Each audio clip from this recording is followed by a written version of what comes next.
Doy gracias por la vida del pastor Alejandro. Hemos hecho buena amistad. ¿Cuánto tiempo llevamos de conocernos? Menos de un año llevamos que nos conocimos, y desde la primera vez que nos conocimos hubo una conexión. Parece que nos entendimos. Gloria a Dios. Y pues últimamente nos hemos entendido más, hemos platicado más y pues estamos contentos. Espero que también ustedes, iglesia, estén contentos. ¿Sí están contentos por estar aquí? Amén. ¿Sí están contentos o no? Amén. Bueno, que así sea y que así sigamos, estando felices. Yo estoy contento, estamos colaborando, estamos haciendo buen equipo, tenemos planes. Fíjense, vamos para la foto.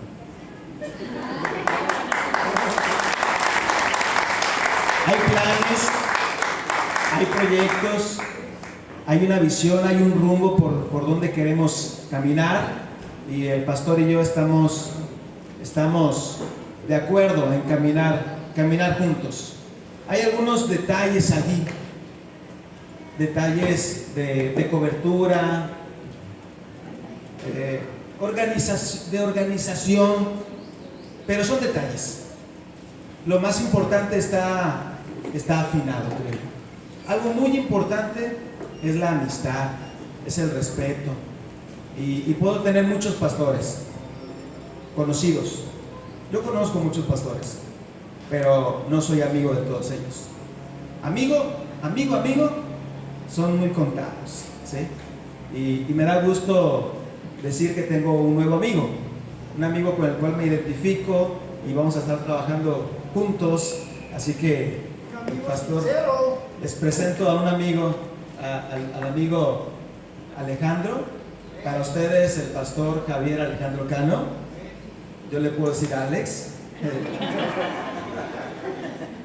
Javier, Javichis, como me pegue mi regalada gana. Se hacen esas cosas cuando hay amistad, cuando somos amigos, ¿sí? Así que doy gracias a Dios por su vida y no le quiero quitar más tiempo. Quiero pedirles que se pongan de pie. Vamos a dar gracias al Señor por el pastor y por la palabra del día de hoy. Padre, te damos gracias, Señor. Estamos muy contentos de lo que tú estás haciendo aquí en esta tu iglesia. Tú eres el pastor de pastores. Tu iglesia es una, Señor. Nosotros somos tu cuerpo, somos miembros, somos diferentes miembros, pero parte de un solo cuerpo, donde hay una sola cabeza, y ese eres tú, Señor Jesús. Y tú eres digno de llevarte toda la gloria, toda adoración, todo reconocimiento es para ti, Señor. Gracias te doy por la vida de mi hermano, de mi amigo Alejandro, y lo bendigo, Señor. Declaro que es un siervo tuyo, que es un hombre que tú le hablas, le das palabra, y es quien nos va a compartir palabra tuya el día de hoy. Úsalo, Señor, toca sus labios, úngelo con tu Santo Espíritu y bendice a tu iglesia, Padre, en el nombre de Jesús. Amén. Muchas gracias. La verdad es que me siento bendecido por estar en este lugar, que la iglesia, tanto Filadelfia como Gracia y Verdad, seamos un solo cuerpo, ¿verdad? Porque realmente lo único que interesa es que podamos hablar y extender el Evangelio. No somos denominaciones, no somos diferentes personas, iglesias, somos un solo cuerpo a nivel mundial. Y la ventaja de tener el mismo espíritu es que, aunque yo no conozco a los de África, a los de China, cuando te encuentras con uno, hay un mensaje en común, y es lo que dice la palabra de Dios y lo que el Espíritu Santo está hablando. Amén. Entonces, yo quiero que me acompañes a Lucas capítulo 1, versículo 76. ¿Saben que Lucas tiene 76? Lucas capítulo 1, versículo 76.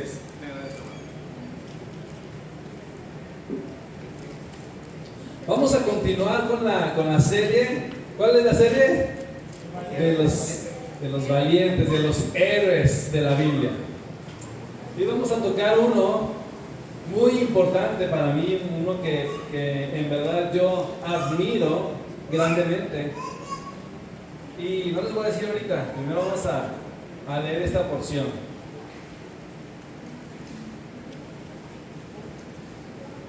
Póngase de pie, por favor, para honrar la palabra. Vamos a leerla. Sirve que se desentume un poquito porque ahorita nos vamos a ir largos, así que no se crean. Nomás la Lucas 1:76. Y dice así: y tú, niño, profeta del Altísimo, serás llamado, porque irás delante de la presencia del Señor para preparar sus caminos, para dar conocimiento de salvación a su pueblo, para perdón de sus pecados, por la entrañable misericordia de nuestro Dios, con que nos visitó desde lo alto la aurora, para dar luz a los que habitan en tinieblas y en sombra de muerte, para encaminar nuestros pies por caminos de paz. Y el niño crecía y se fortalecía en espíritu, y estuvo en lugares desiertos hasta el día de su manifestación. Vamos a orar. Padre, te doy gracias por esta palabra, porque tu palabra es poderosa, que transforma, que renueva el alma, la mente, Señor, que trasciende a todo el ser integral en nuestras vidas, Señor. Quiero pedirte que en este momento tú quites todo lo que quiera distraernos, Señor, todo lo que quiera robarnos, lo que tú tienes para ahora, Señor, que sea quitado. Manda a tus ángeles alrededor de nosotros, Señor, y te pido que uses a tu siervo, Padre, que sean palabras escogidas de tu corazón al corazón de tu pueblo. Te doy gracias, Padre, en el nombre de Jesús, y todos decimos amén. Puede tomar su asiento, por favor. Este personaje a lo mejor ya lo identificaste con esto que leímos, aunque no lo menciona, pero es un hombre que, como ustedes saben, es el único de que habla la Biblia, que era un hombre que no tenía, como decimos, pelos en la lengua. Un hombre que preparó los caminos del Señor.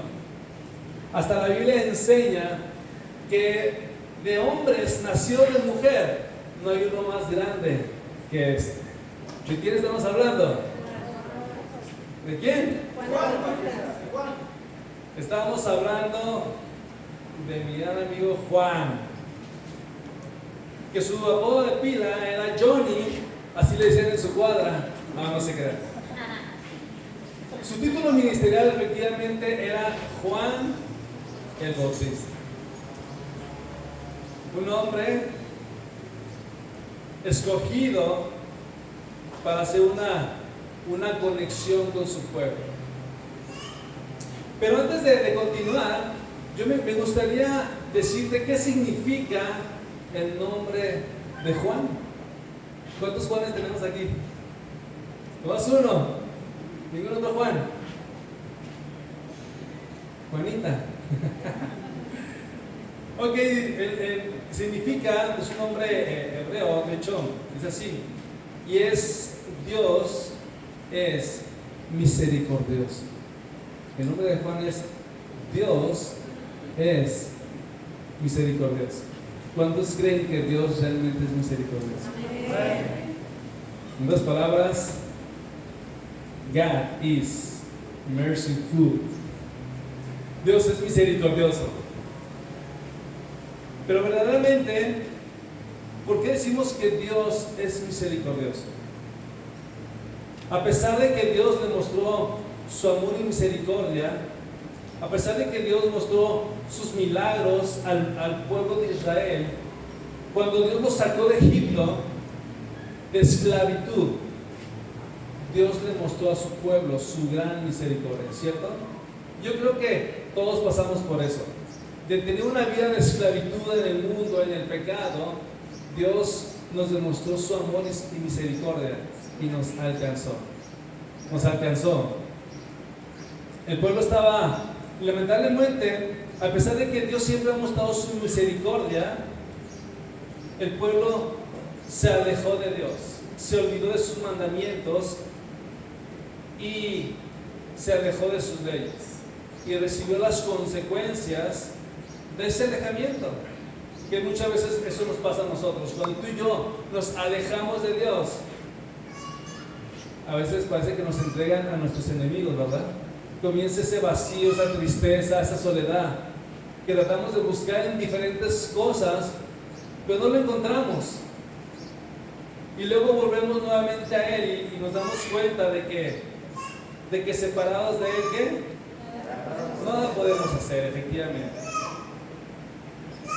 Y Dios en su sabiduría muchas veces nos tiene que meter en un desierto con un propósito. Y número uno, Él lo hace para revelar lo que hay en tu corazón. Cuando Dios permite que pases circunstancias difíciles, adversas, Dios permite que esas circunstancias revelen lo que verdaderamente hay en tu corazón. Y número dos, una de las razones que cuando pasa esto es porque Dios quiere que tú y yo aprendamos a depender completamente de Él. Dios quiere que tú confíes completamente en lo que Él te ha dicho. Que Él quiere que tú aprendas a confiar 100% en sus mandamientos, en su palabra. Y déjame decirte que los tratos de Dios muchas veces no son los más fáciles, ni los que más nos gustan, pero verdaderamente sí son los más necesarios. Dios tiene el control perfecto de cada uno de nosotros. ¿Cuánto lo creen? Ahí dile a tu hermano, es necesario para tu formación. Díselo, es necesario que tú pases esto para tu formación. Y déjame decirte que muchas veces en ese trato que Dios tiene con su pueblo, muchas veces Él guarda silencio. ¿Cuántas veces tú has orado, has clamado, y Dios muchas veces está en silencio? A veces tú has estado clamando por una respuesta y no recibes esa respuesta. Dios muchas veces guarda silencio, pero es con un propósito. Muchas veces ese tiempo de silencio es un tiempo donde tú tienes que esperar simplemente. Es un tiempo donde tú tienes que confiar en Él. Y lamentablemente la carne, una de sus características es que se desespera fácilmente. ¿Sí o no? Cuando queremos que Dios nos dé dirección, nos dé una palabra rápidamente, a veces Dios calla, pero lo hace con un propósito. Y es para nuestro bien, porque muchas veces se tienen que acomodar las circunstancias, se tienen que acomodar las cosas para que Dios pueda operar. Dios tiene que acomodar tu carácter, tu corazón, los tiempos. Jesucristo llegó al mundo en el tiempo perfecto. ¿Sabías eso? ¿En qué tiempo llegó? En el tiempo de los romanos, cuando el pueblo de Israel estaba cautivo bajo el imperio romano. Y en ese momento Dios dijo: este es el tiempo que mi Hijo venga al mundo para salvar. Y cuando tú te pones a estudiar la historia, te das cuenta por qué fue en ese tiempo. Gracias al mundo helénico, bajo el gobierno de Alejandro el Magno, los griegos, antes de los romanos, gobernaban en todo el mundo.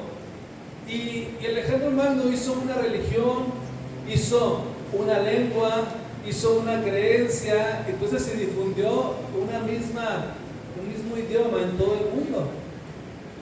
Entonces fueron derrotados por los romanos, pero se hablaba una sola lengua. Y era necesario, ¿para qué? Para que cuando Cristo llegara, el Evangelio pudiera correr en un solo lenguaje. Todo es perfecto.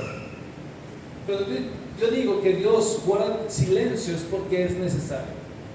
Y quiero que leamos algo muy importante.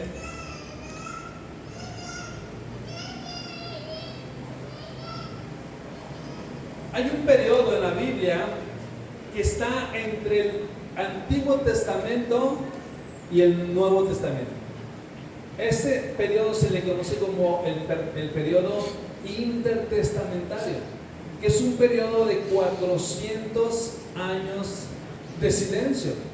Está diciendo que es el tiempo cuando Dios dio sus últimas palabras en el Antiguo Testamento a cargo de un profeta. ¿De quién? De Malaquías. Y después de 400 años, imagínense, 400 años donde Dios no mencionó ninguna palabra. Pero había un propósito con esto.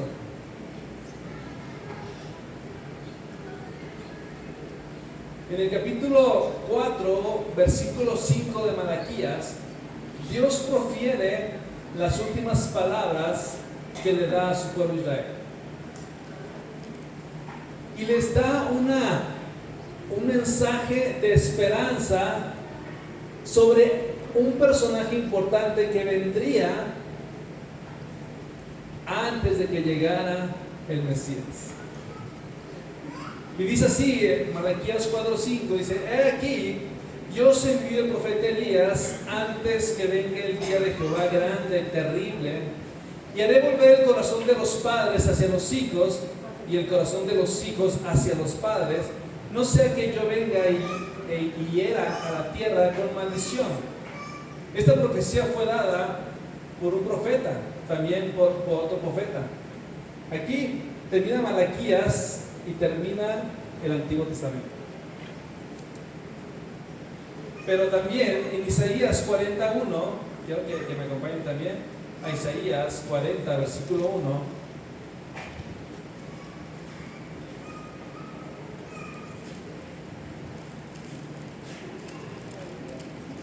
Dice así: consolaos, consolaos, pueblo mío, dice vuestro Dios. Hablad al corazón de Jerusalén, decidle a voces en su tiempo es ya cumplido, que su tiempo es ya cumplido, que su pecado es perdonado, que el doble ha recibido de la mano de Jehová por todos sus pecados. Luego dice: voz que clama en el desierto, preparad el camino de Jehová, enderezad calzada en la soledad a nuestro Dios. Todo valle sea alzado y bájese todo monte y collado, y lo torcido se enderece y lo áspero se allane. Y se manifestará la gloria de Jehová, y toda carne juntamente la verá, porque la boca de Jehová habla. ¿Cómo está esto?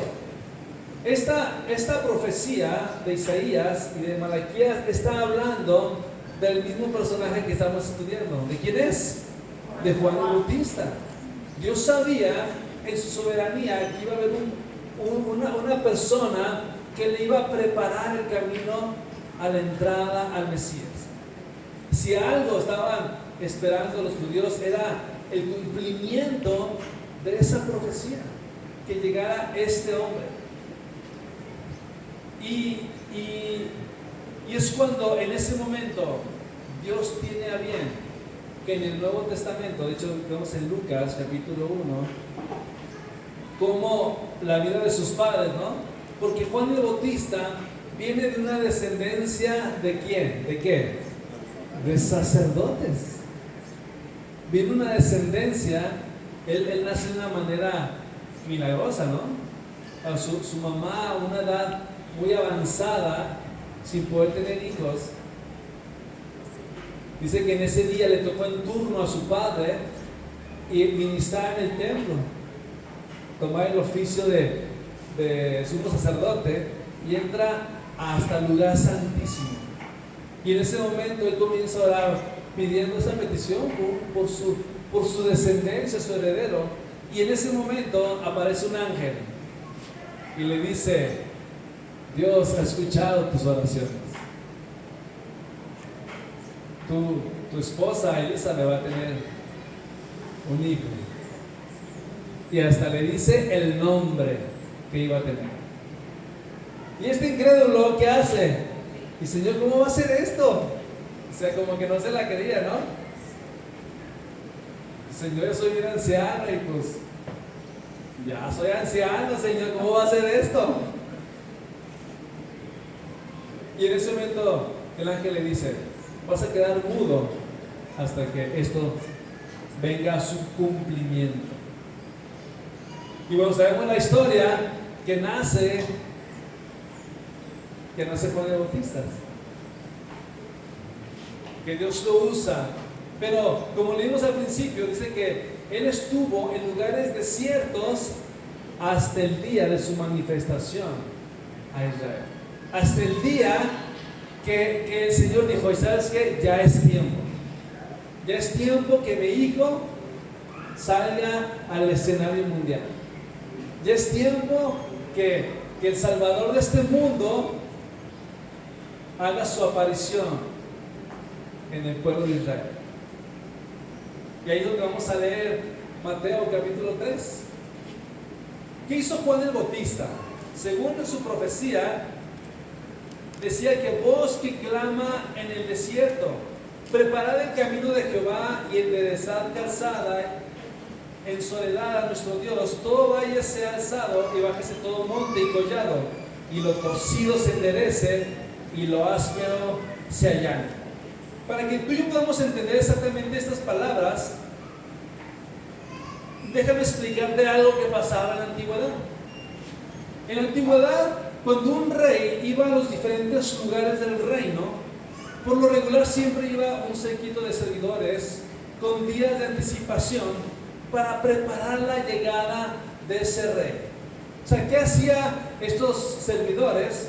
Lo que hacían es que preparaban el camino. Se aseguraban de que no hubiera ningún bache, de que no hubiera hoyos, que no hubiera montones de arena, o sea, tenían que preparar una calzada libre y limpia para que cuando llegara el carruaje del rey pudiera pasar sin ningún problema, ¿cierto? Entonces, cuando dice aquí que todo valle, o sea, un valle que es esta parte, ¿no?, que está hundido, se ha allanado. O sea, en pocas palabras, el encargado decía, a ver, hermano Hasi, tú trate el asadón, ese mundocito que está demasiado alzado, tápame estos hoyos que están aquí. A ver, hermano, ustedes arranquen el zacate, el césped, todo lo que está estorbando y échenlo para allá. Entonces, todo monte hay que bajarlo y todo lo que está hundido hay que subirlo. Eso es lo que estaba diciendo el profeta Isaías, que tenía que preparar una calzada y dejarlo de tal manera que el Mesías pudiera entrar fácilmente a su pueblo, a la vida de las personas. Eso es lo que estaba sucediendo con esa profecía. Pero a lo mejor me dirá, pastor, ¿y a poco eso hizo Juan el Bautista? Estaba acomodando los caminos. ¿Sí? De una manera espiritual fue lo que hizo. Y quiero que me acompañes a Mateo capítulo 3, versículo 1.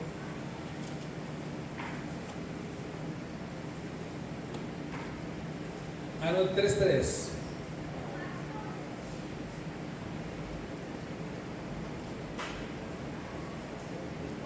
Vamos a leer desde el 1. Dice así: en aquellos días vino Juan el Bautista predicando en el desierto de Judea y diciendo, ¿qué decía? Arrepentíos porque el reino de los cielos se ha acercado. Pues este es aquel de quien habló el profeta Isaías cuando dijo, voz y clama en el desierto, preparad el camino del Señor, enderezad sus sendas. Y Juan estaba vestido de pelo de camello y tenía un cinto de cuero alrededor de sus lomos, y su comida era langostas y miel silvestre. Este es el tipo de predicadores no muy comunes, que son personajes raros, que se visten raros, que comen cosas raras, pero que son los que están en la presencia de Dios. Él habitaba en un desierto. Él con mucho tiempo estuvo en un trato de Dios y él, porque la misión que él tenía era la más importante. Imagínense, Dios guardó silencio durante 400 años y necesitaba a la persona correcta, exacta, que iba a dar la introducción al Mesías. Este hombre, vaya que tenía un trabajo grande. El pueblo estaba distorsionado, estaba alejado de los caminos de Dios. ¿Saben por qué estaban bajo el imperio romano cautivos? Porque se habían alejado de Dios. Habían ido en contra de sus leyes, en contra de sus voluntades, y Dios los entregó a sus enemigos y estaban cautivos bajo el imperio romano. Entonces él comenzó, dice la palabra, que salía y predicaba. ¿Qué decía? Arrepentidos, porque el reino de los cielos se ha acercado. Él sabía que en ese momento Dios le había dicho que iba a mandar una persona al Mesías. ¿Sí? Vamos a seguir leyendo. Versículo 5 dice: y salía a él Jerusalén y toda Judea y toda la provincia de alrededor del Jordán, y eran bautizados por él en el Jordán, ¿qué? Confesando sus pecados. Al ver que muchos de los fariseos y de los saduceos venían a su bautismo, les decía: generación de víboras, ¿quién os... ¿Qué dice? Y eso se enseñó A huir de la ira venidera, a hacer frutos dignos de arrepentimiento. Fíjense aquí.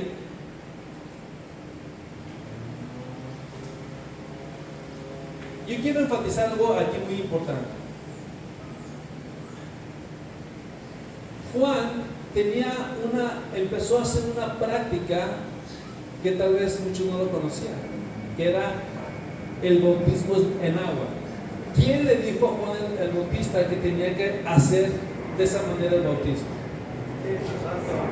¿Mande? El Espíritu Santo.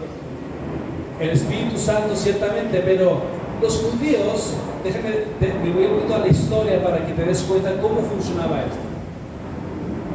Cuando el pueblo gentil o uno que era de otra nacionalidad quería ser parte del pueblo de Dios, los judíos le ministraban como un rito, una ceremonia de limpieza y de purificación.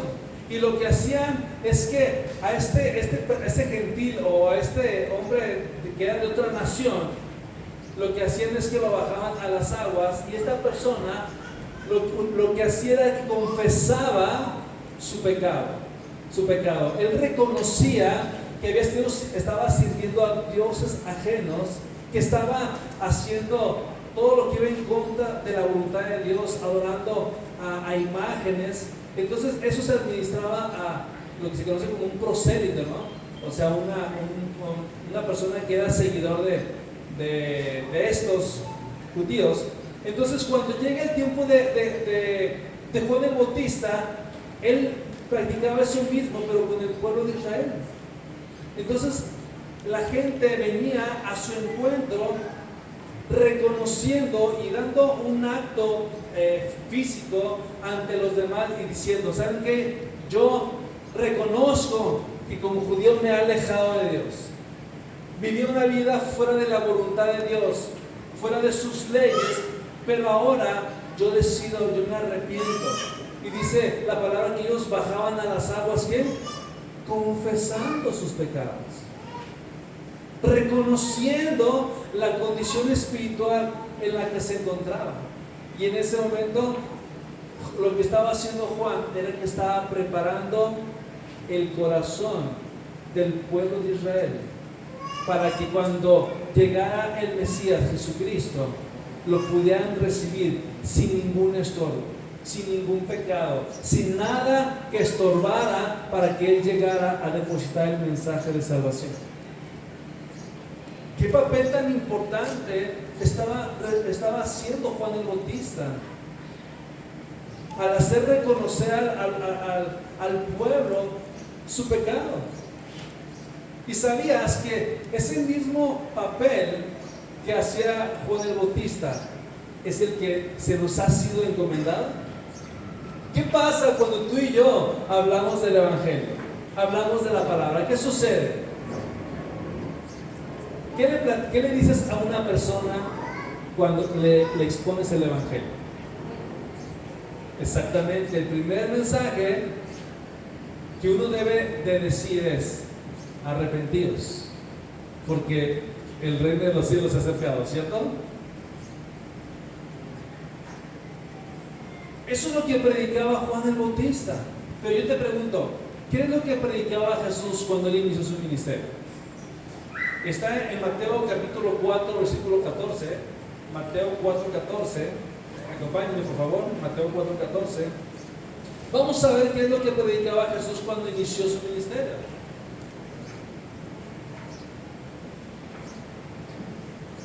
Y lo inició después de que por el Espíritu lo llevó al desierto, ¿cierto? Dice así el 4:14. Para que se cumpliese lo dicho por el profeta Isaías cuando dijo: tierra de Zabulón y tierra de Neftalí, camino del mar al otro lado del Jordán, Galilea de los gentiles. El pueblo sentado en tinieblas vio gran luz, y los asentados en región de sombra de muerte, luz les resplandeció. Desde entonces comenzó Jesús a predicar y a decir que arrepentíos, porque el reino de los cielos se ha acercado. ¿Qué predicaba Juan el Bautista? Arrepentíos. ¿Qué predicaba Jesús cuando inició su ministerio? Arrepentíos. Ahora vamos a ver qué es lo que predicaban los apóstoles. Tal vez veamos Hechos 3:19, un versículo también muy conocido. Hechos 3:19. ¿Qué predicaban los apóstoles? ¿Ya lo tienen? Pues sí, amén. Y dice así: así que arrepentíos y convertíos para que sean borrados vuestros pecados, para que vengan de la presencia del Señor tiempos de refrigerio. Y Él envía a Jesucristo, que os fue antes anunciado. El mismo mensaje que predicaba Juan el Bautista es el mismo mensaje que predicaba Jesucristo, y es el mismo mensaje que predicaban los apóstoles. Así que es el mismo mensaje que tenemos que dar tú y yo: arrepentidos. El Evangelio, muchos solamente hablan del amor. Dios te ama, Dios te ama, Dios te salva. Pero si el mensaje del Evangelio no lleva el mensaje del arrepentimiento, sería un mensaje incompleto. Porque déjame decirte que si una persona no se arrepiente, ¿qué va a pasar? Dios no lo va a perdonar. Si tú y yo no les hacemos ver en amor su condición espiritual, la gente que no conoce no se va a poder arrepentir y no va a ser perdonado por Dios, y como consecuencia no va a ser salvo. ¿Qué tan importante es que hablemos el arrepentimiento? Y yo sé que muchas veces el tocar ese punto a una persona no es lo más fácil, ni la gente lo va a aceptar. Imagínate, ¿no? Que tú le digas a alguien: ¿sabes qué? Amigo, te estimo mucho, somos amigos de hace tiempo, pero aquí me doy cuenta que estás cometiendo un pecado. Mejor vives fuera de la voluntad de Dios. Vives en adulterio, vives en fornicación, vives en... O sea, el hacerle ver eso, no es que lo estés juzgando. Eso lo que demuestra es que amas a esa persona. Tú le dices eso por amor, no porque lo odias. ¿Sí o no? Es una realidad. De hecho dice Gálatas 6:1: hermanos, si alguno fuere sorprendido en alguna falta, vosotros que sois espirituales, o sea, maduros, restauradle con espíritu de mansedumbre, considerándote a ti mismo, no sea que tú también seas tentado. Lo importante es que si tú ves a tu hermano cometer un error, o sea, tú que lo estás viendo, dice la palabra que tenemos la obligación de ir y decirle: ¿sabes qué, hermano? Estás regándola por aquí, te estás apartando de los caminos de Dios.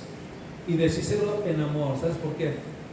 Porque tal vez tú puedas ser tentado en algún tiempo y tú ocupes de esa misma misericordia para contigo. La palabra es muy sabia.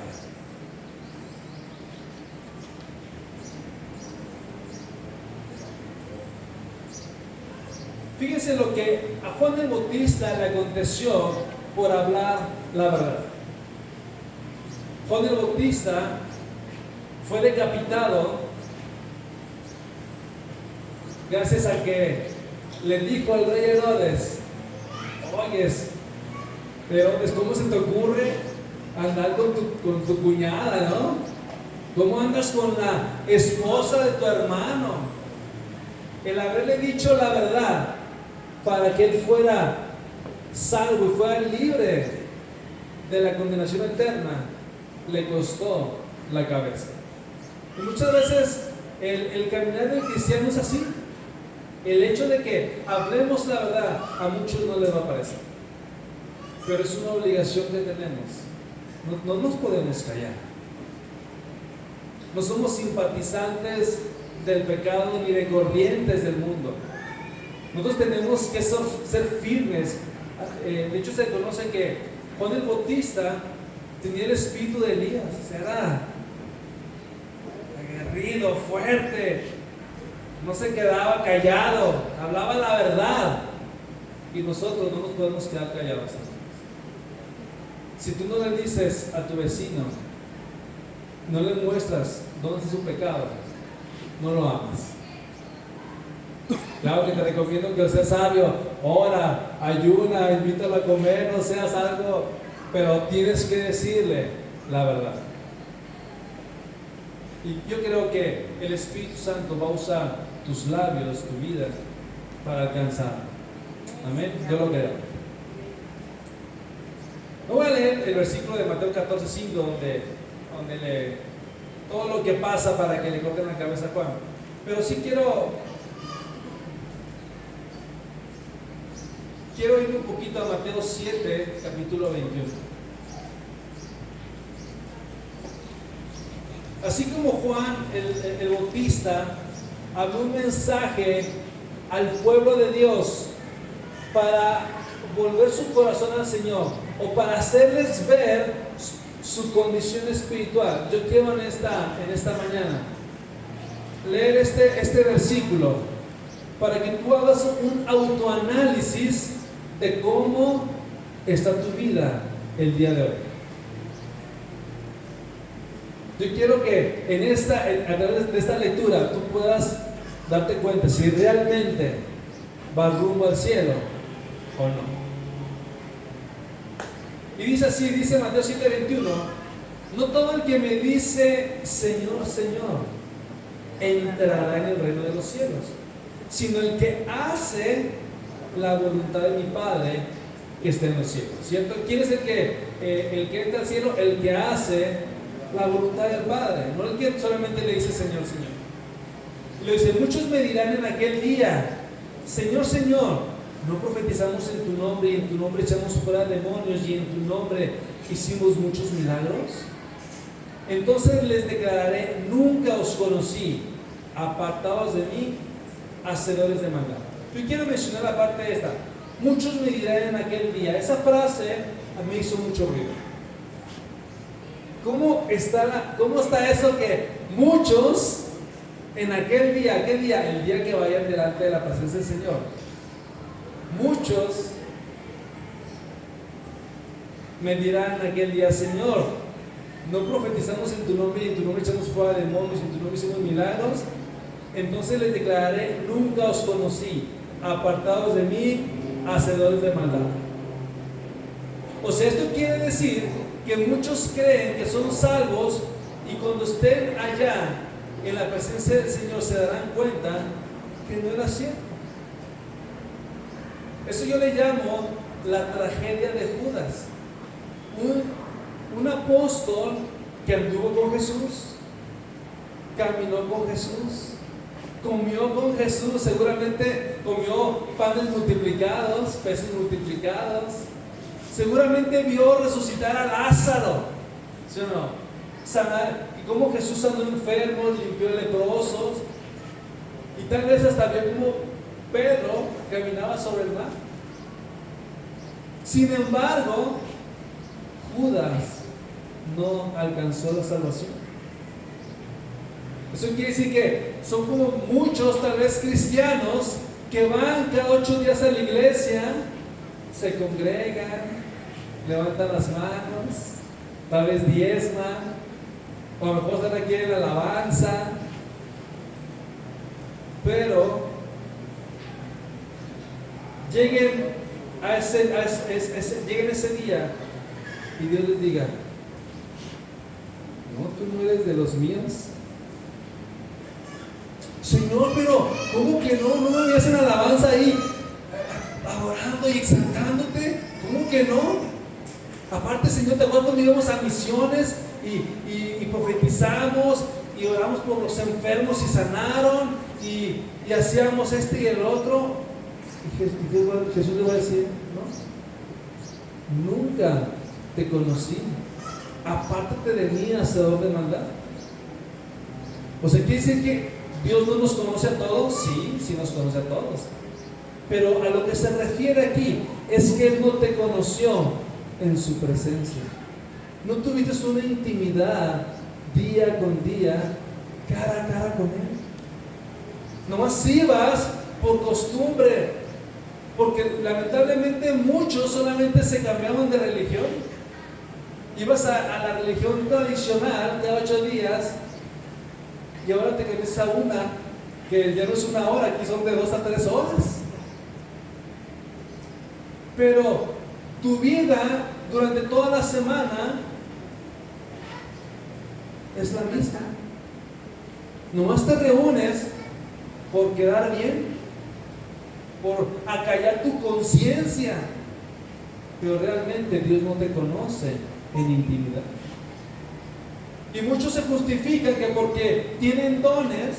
Déjame decirte una cosa, dice la palabra que Dios repartió dones a los hombres. ¿Y saben qué? Repartió a todo el mundo, conversos e inconversos, cristianos y no cristianos. Todos tenemos dones. Yo veo mucha gente allá afuera que ora por enfermos y sanan y no son convertidos, no conocen a Cristo como su Salvador. El don no tiene nada que ver si realmente tú estás haciendo la voluntad del Padre. Qué tremendo, ¿verdad? Muchos dirán aquel día, Señor, Señor. No, espérate, no se trata de Señor, Señor. Se trata de que tú tengas una intimidad real y genuina con Él. Y quiero terminar con algo. Quiero hacerles una pregunta. Una pregunta que me ha transformado, y es esta. Yo quiero que me contesten. ¿Por qué quieres ir al cielo? ¿Por qué quieres ir al cielo?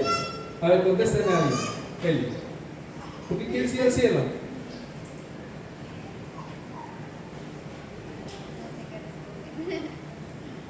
¿Por qué quieres ir al cielo, tú? Porque no se quiere al infierno. ¿Por qué, hermano? Porque lo amamos. ¿Por qué, hermano? Ok, mirarlo cara a cara.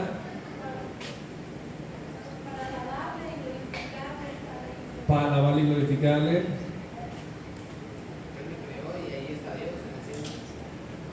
Ok, déjame decirles una cosa. Cuando llego a hacer esta pregunta, todos, por lo regular, siempre son las mismas respuestas.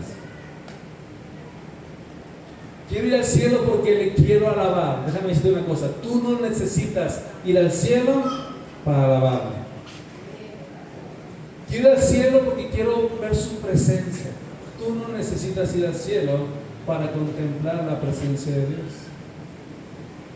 He escuchado, yo quiero ir al cielo para ser libre del pecado.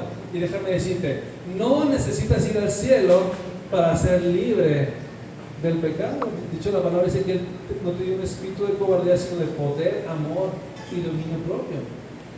Muchos dicen, todo lo que tú me puedas decir, ¿por qué quieres ir al cielo? Eso lo puedes hacer aquí en la tierra. De hecho, cuando Jesús dijo, si por el dedo de Dios echó fuera demonios, ciertamente que el reino de Dios se ha establecido aquí en la tierra. ¿Sabías que si tú nos adoras a Dios aquí y le alabas, no lo vas a hacer allá en el cielo. Si tú no conoces su presencia y su gloria aquí en la tierra, no lo vas a hacer allá en el cielo. Si tú no te lo obedeces aquí y haces su perfecta voluntad aquí en la tierra, no lo harás allá en el cielo. ¿Sí me van a entender? Jesucristo nos puso el ejemplo de cómo tenemos que vivir el cielo aquí en la tierra, porque Él estableció su reino aquí en la tierra. Él nos mostró cómo un hijo de Dios trasciende lo natural, la multiplicación de los panes, la autoridad sobre la enfermedad, sobre la muerte. O sea, Él dijo, cosas mayores harán. ¿Y saben qué? Tenemos la misma persona que resucitó a Jesús y que le daba el poder para hacer todo lo que Él hizo. Déjame decirte, vive dentro de un nacido de nuevo, de un verdadero seguidor de Cristo. Ahora hazte este análisis. ¿Realmente tú eres un nacido de nuevo? ¿Realmente estás haciendo la perfecta voluntad de Dios? ¿Realmente tienes una relación con Él día con día? Porque si no, tal vez puedas estarte engañando, creyendo que cuando mueras vas a ir con Él. Y yo te tengo que decir esto porque el mensaje que Juan el Bautista trajo a Israel era para mostrarles su condición espiritual, para mostrarles su pecado y pudieran corregirlo, para que el Mesías verdaderamente entrara a la vida de su pueblo. ¿No es un mensaje muy light? Este es uno de los mensajes que no hay muchos glorias a Dios ni aleluyas. Son más bien mensajes que te hacen pensar, recapacitar y decir, ay caray, verdaderamente soy un seguidor de Cristo, verdaderamente ya me arrepentí. Ponte de pie. Yo quiero terminar con esto. Tal vez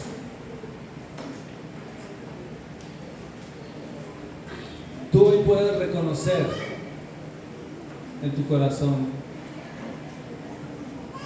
que solamente estás viviendo una religión, tal vez. Cada uno sabe lo que hay dentro de cada uno. Cada quien sabe si realmente está teniendo una relación verdadera con Cristo o solamente es una apariencia. Pero yo quiero decirte que Dios quiere que vuelvas a Él, que vuelvas a sus caminos. Su perfecta voluntad está plasmada en las hojas de la Biblia. Tú tienes que leer ese libro precioso y santo que puede hacer que cambie tu forma de pensar, tu forma de actuar, tu forma de vivir, y que puedas ser salvo. Dios te trajo a este mundo con un llamado, con una misión, con un propósito. Y a lo mejor estés en este mundo a la deriva sin saber cuál es la razón de tu existencia. Solamente en esa intimidad con Dios es como tú te vas a dar cuenta qué es lo que Dios quiere para ti. Vamos a orar. Yo quiero que tú te pongas a cuentas con el Señor si es necesario. Amén. Padre, en este momento, Señor, te agradecemos por esta palabra, Dios, que es tu palabra. No es una palabra de hombre, Señor, es una palabra que tú has traído en esta mañana, Señor. Quiero pedirte, Padre, por cada uno de mis hermanos, Señor, que tú nos reveles, Padre, que tú nos muestres verdaderamente nuestros corazones, si realmente estamos haciendo tu voluntad.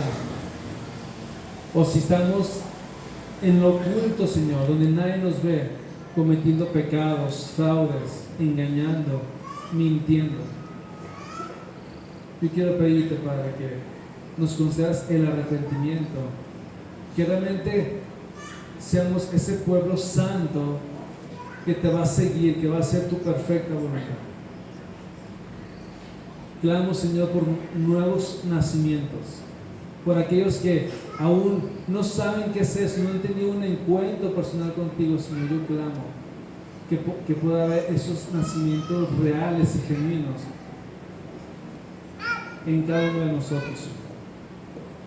Te doy gracias, Padre, en el nombre de Jesús. Amén. Pueden darle un fuerte aplauso al Señor. Porque Él es digno.